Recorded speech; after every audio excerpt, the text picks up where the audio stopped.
start over again. Hey, this is Manic Mark, coming to you from the bunker system, wearing my official Czech, surplus Czech military shirt. It was a 5 or 6 pack and a 10 pack of official Czech military surplus boxer shorts and a Christmas vest. Why? Because it's the holidays, and this is another a holiday video for 2012, and down below there's a link to Ivana's new 2012 holiday video where she's singing in a winter snow scene with little jets of fire coming up from the bowels of the earth. Anyway, God bless you, Ivana. I love you. And what else is going on? In part of this video, there's going to be snippets from the beer tasting I went to last Friday night. And at the end of the video, I'm featuring a song, a collaboration between avant-garde composer Arthur Custer and a pianist. I can't think of his name right now. Anyway, okay, a pianist. What do you think about that? And I don't know what the hell's in here. There's other beer in there too.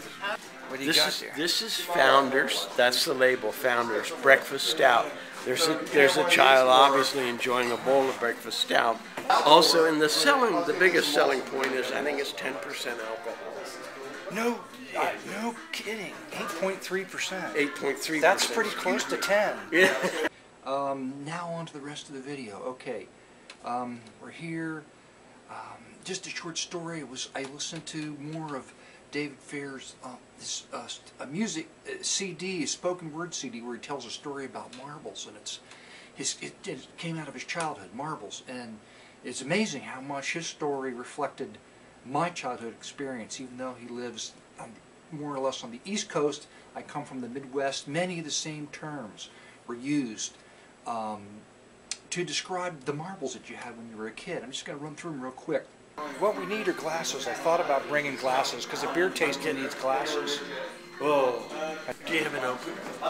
What did he do for No, I don't know. He's got to have one here somewhere. Let me just pour a bit more in there, so yes. Oh, look at the richness. Yeah, it's really rich. This is the stout breakfast lager. And look at that picture of the child on the front. The child obviously has no. The small marbles we called smallies, and that was a size. Okay, that was just in terms of size. Then there were biggies, and that was also a size reference. And then there were boulders. Those are really big marbles. Size reference. Okay. Then there were swirlies, which are the more typical swirl glass, multicolored swirl glass marbles. And Pieris were the clear marbles.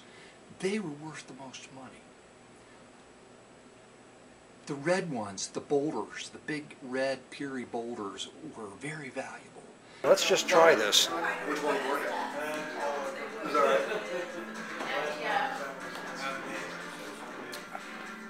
Oh my God, how could any child drink this and not spit it out? There's no way. I don't believe it.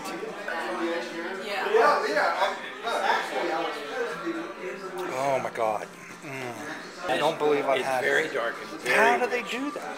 Do you have any idea? Yes, and Murray knows, and he told me it's they put extra hops in, I think, or extra something. So the more stuff, the richer stuff, the beer. Yeah, it converts to alcohol. But oddly enough, the most valuable marble was not a marble at all. It was a ball bearing, which we called a steely. None of us kids knew what the hell a ball bearing was, but we knew that a round metal thing. Oh, I almost forgot. There was another marble that was maybe even more valuable than the steely, and it just came to my mind. It was called a Coke. And that was just, we lived in a town where there was some steel manufacturing, or glass. It was glass. What? Anyway, they had to heat like Continental can or something. It was a round orb of Coke bottle collared glass, which was had fractures in it, and it looked really cool. Anyway, it was a byproduct of some kind of manufacturing. pretty sure. We call them Cokes. Okay, I'm going to open this for Mark. Okay. And we're just going to pour it Just this not way. too This much is now. breakfast stout from Thanks. Founders. A Thanks. little more. This is 8.3% alcohol. So it's a good, rich taste. It is. It's kind of like, I see what you mean. Yeah. It's I bleeped out the part where I it's said fucking. yeah, oh yeah. I will. Yeah, bleep out the bad language part. Yeah. Anyway, and that was it. The game that we had to play, we was it complicated. You found somebody, you discussed. Now this is what I thought was interesting, is you both discussed the value of your marbles. Let me say there was another. to me, like. Did you have some breakfast stout? I did. I like that. I did. I'm cutting out the part where we're talking about Oh yeah. that part because that part's not. You it's know not what? Probably good. So if you had big tits, you would look They good would right stick now. out, right? Yeah. A label for a marble, and that was a chippy. And a chippy was a marble that had some damage to it. It had been chipped. Okay, so getting back to discussing the value of your marble, each marble you pulled out and you looked at it and you made sure the other guy's marble wasn't messed up, or was it as messed up as your marble. And then there's this process by which you drop the marble somewhere, and whoever came the closest to whatever, I don't know. Anyway, that determined who went first. It was like a business transaction as a kid. I didn't know. I mean, I'll trade you for the. It's better. It's just better. A fresh set of taste buds on the.